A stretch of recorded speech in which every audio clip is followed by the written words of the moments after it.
Estamos mais um episódio de um Clique de Prosa com Alaí Correia. E hoje, senhor Alaí, nós vamos falar sobre obras. Sobre obras, urbanismo, vamos falar sobre paisagismo e, óbvio, né, sobre Cabo Frio. Lógico que acaba toda a região sendo incluída nesse processo. Mas vamos falar um pouco sobre as obras em Cabo Frio.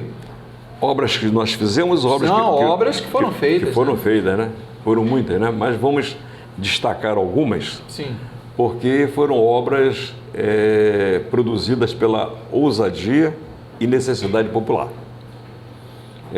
Em certa ocasião eu já falei das entradas de Cabo Frio, que originou até uma música do Pepinho, né? Pelo céu, pela terra, pelo mar. Porque não se chegava a Cabo Frio bem, porque havia uma entrada só, com ferro velho em toda extensão, uma pista de 7 metros, e nós então fizemos a primeira entrada de Cabo Frio, duplicamos essa pista, desde a ponte da Praia de Siqueira até a Volkswagen, e fizemos então a entrada de Cabo Frio. Depois ela caducou, porque o número de carros que são entregues ao mercado diariamente, produzidos no Brasil e trazidos do exterior, é tão grande, que em 10 anos ficou obsoleta essa obra, porque passamos a ter um congestionamento muito grande em Cabo Frio.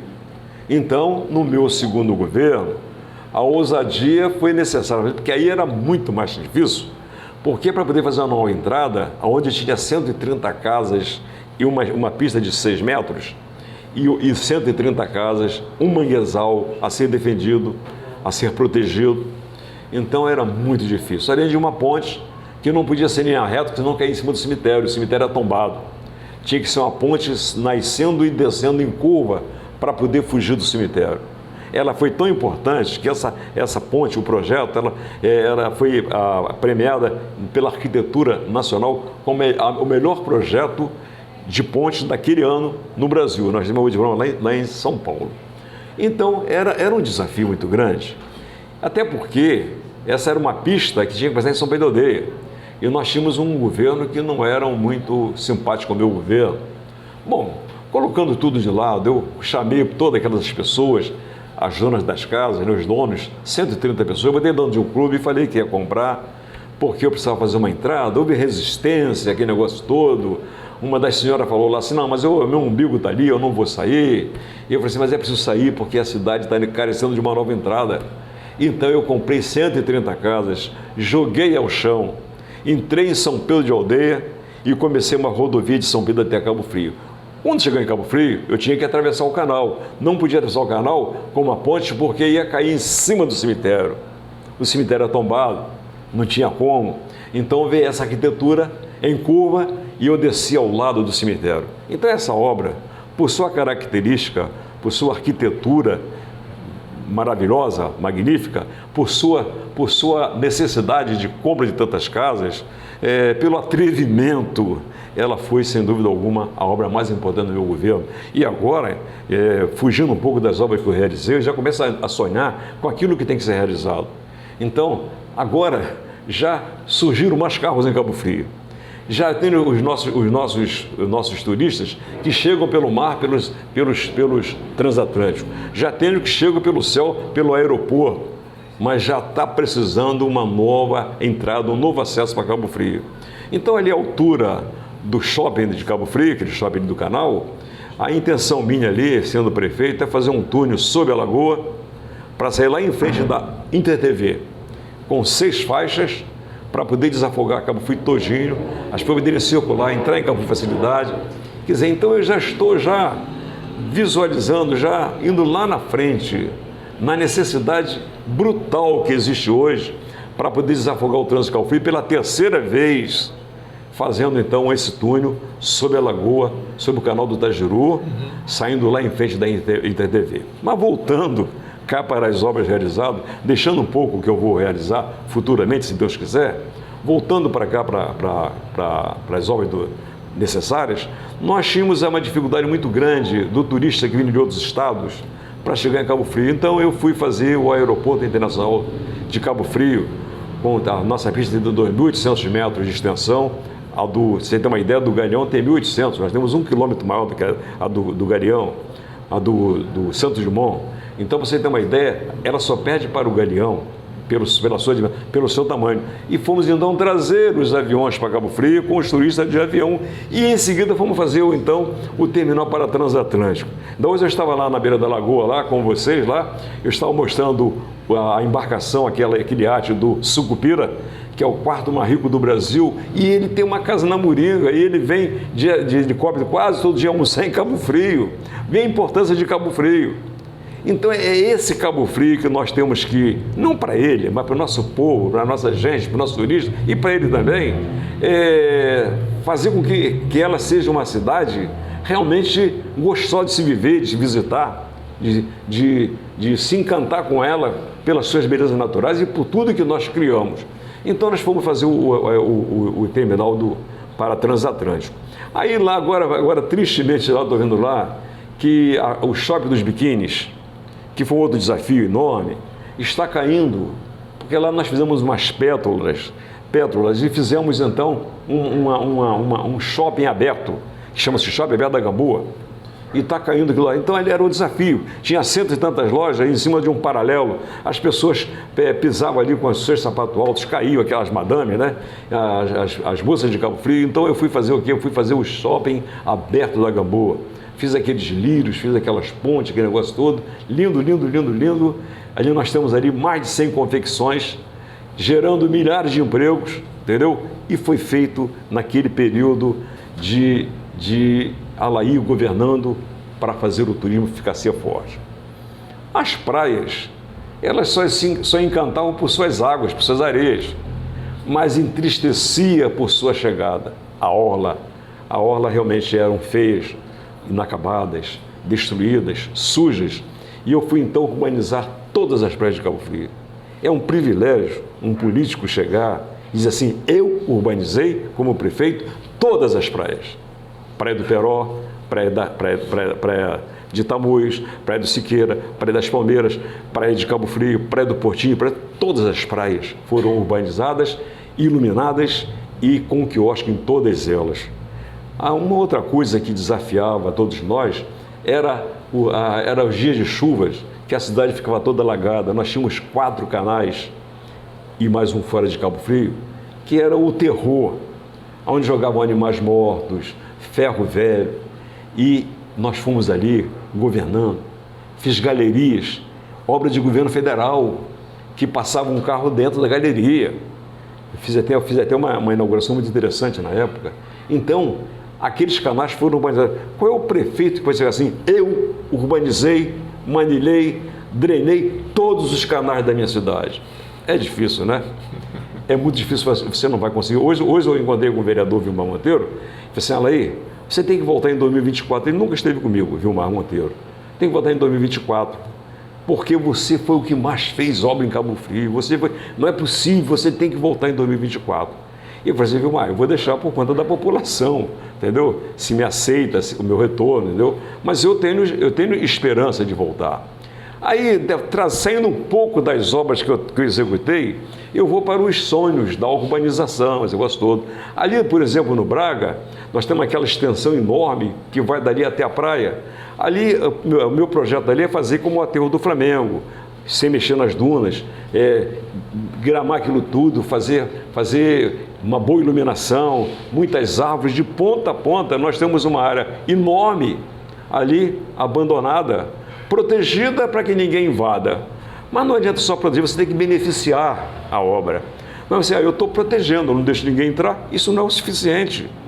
Tem que tomar conta, é verdade, mas você tem que criar mecanismo para que aquelas áreas de proteção ambiental sejam realmente liberadas para a população. Então eu já tenho esse paisagismo para colocar ali na beira da praia.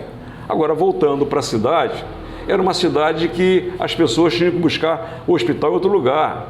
Aí eu construí 5 hospitais, 4 hospitais. Qual é o prefeito que construiu 4 hospitais? E entregar 4 hospitais? Você morava numa cidade abandonada, que quando chovia era valas negras em tudo quanto é lugar, lama, vento levantava poeira.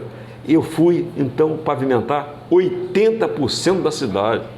Quem é o governante de um século de município que pavimentou 80% da sua cidade?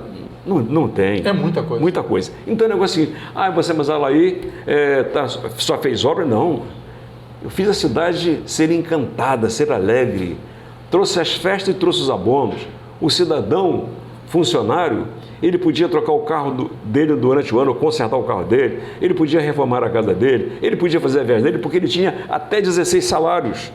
Naquele mesmo instante em que eu fazia a ponte, que eu fazia o terminal transatlântico, que eu urbanizava as praias, eu ia para o cidadão profissional da prefeitura e concedia 13º, 14º, até 16º abono. E para as pessoas que não vivem só de obras, apenas as usam, eu fui fazer então as festas, porque Cabo Frio, como cidade de turismo, era preciso cativar e fazer com que as pessoas se prendessem aqui, gostassem aqui. Aí eu fui então ser o prefeito festeiro, o prefeito festeiro, prefeito que realizou, o prefeito que construiu, o prefeito que urbanizou, o prefeito que limpou e o prefeito que festejou com a população. Eu quero até aproveitar que o senhor citou um nome bem interessante, uma palavra chamada sonho. A exemplo de que a gente já viu em outros estados, em outras cidades, há alguma especial que o senhor olha assim com carinho e diz assim, um dia eu vou colocar isso aqui em Cabo Frio? Alguma coisa? Por exemplo, vamos citar um exemplo aqui que não que seja isso. Mas, por exemplo, vamos lá, Rio de Janeiro, lá, por exemplo, tem o VLT. Uhum. Eu, por exemplo, eu sonho com Cabo Frio, com um canal de navegação ligando Cabo Frio até Araruama, com um canal bem dragado, embarcação para lá e para cá, fazer um transporte que era de ônibus fazer de barco. Então isso aí eu sonho com isso, né? Agora eu falei que eu sonho já com o túnel sob a lagoa. Isso. Então eu sou um homem que vive de sonhos. Eu vivo os sonhos e os realizo. Eu já falei que eu tenho lá um parque e eu já estou sonhando em fazer uma empresa de energia elétrica para poder vender energia elétrica para aquela região toda lá. Assim, lá é louco, realmente eu não tenho dinheiro, eu tenho os bancos para emprestar o dinheiro. E a hora que eu conseguir os recursos, eu vou implantar, é uma fazenda de energia elétrica.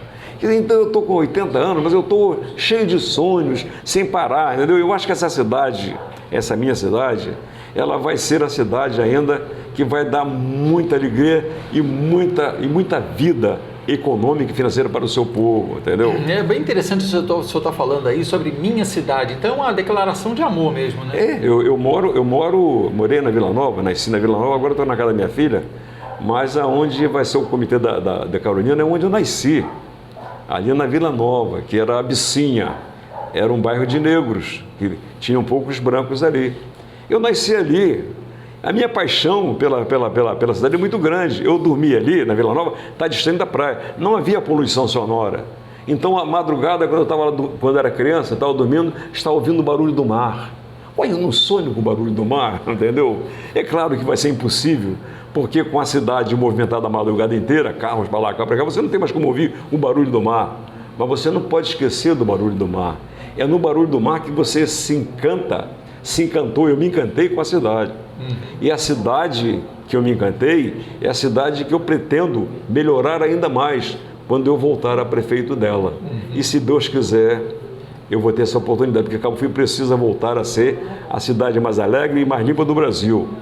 Já falei com você, em certa ocasião, sobre a setorização cromática, que foi o grande momento do meu governo. Foi quando eu dividi a cidade em cores, com 60 empresas por setor. E era muito bonita a cidade. Infelizmente, os meus sucessores não deram continuidade. Agora, eu quero voltar, porque a cidade vai ser novamente setorizada em cores, cromaticamente, de ponta a ponta, para que ela seja não só a cidade das praias mais lindas, mas seja também a cidade das ruas mais limpas, mais bonitas da região e do estado. Dentro desse contexto, até o senhor, na época, percebeu que a própria população começou a colaborar também com essa setorização. Não, eles passaram a ser fiscais, entendeu? E essa ideia da setorização cromática foi porque um dia eu estava em São Cristóvão e eu conheci os garis e vi um gari que era da passagem. Eu falei assim, o cara é lá da passagem, está aqui em São Cristóvão. Como é que eu vou segurar esse cara lá? Assim, só se eu botar uma cor na roupa dele. E foi assim que eu fui, então, setores da cidade. Aí eu coloquei a passagem, que era o bairro dele, azul. a roupa dele era azul. Nunca mais ele foi no São Cristóvão, porque São Cristóvão já era vermelho. Se ele fosse para São Cristóvão, sabia que estava fazendo o local. E assim eu fui dominando, fui organizando e fui limpando a cidade a ponto de vários prefeitos vir aqui para poder ver como é que era. Até porque esse trabalho de setorização, ele auxiliou também na questão da manutenção, da limpeza em si, da conservação, claro. E com certeza também na questão do controle. Foram duas coisas que vieram a Cabo Frio para conhecer bem. Foi a forma como eu fazia os fogos na praia do Forte e a forma como eu limpava a cidade. A limpeza da cidade é isso, a setorização cromática. Os fogos nas praias era o seguinte, nós tínhamos lá em Cabo Frio, lá na cidade, nós tínhamos lá várias barcaças de onde saíam os fogos. Então, havia proteção do turista. A praia ficava lotada de milhares de pessoas, mas ninguém corria risco algum. E, além disso, eu trazia os fogos da Espanha, de Barcelona, eram fogos sonorizados, sincronizados, com músicas clássicas. E naquele ano, no meu segundo ano de governo, já com os fogos na praia, Copacabana, que estava antiquado ainda a forma de soltar os fogos, solta os fogos na areia e queima 150 pessoas. Aí eles vieram para Cabo Frio e outras cidades vieram para Cabo Frio para ver como é que era, ver o know-how, como é que era essa história de fazer os fogos sem queimar ninguém. Aí levaram o que aprenderam em Cabo Frio para o Brasil inteiro. Bom, então nós vamos ficar por aqui, porque como eu sempre digo, há assunto para mais de metro. Então nós vamos ficando por aqui no mais episódios do Clique de Prosa com Alair Correia e a gente se vê no próximo episódio. Um abraço e até lá!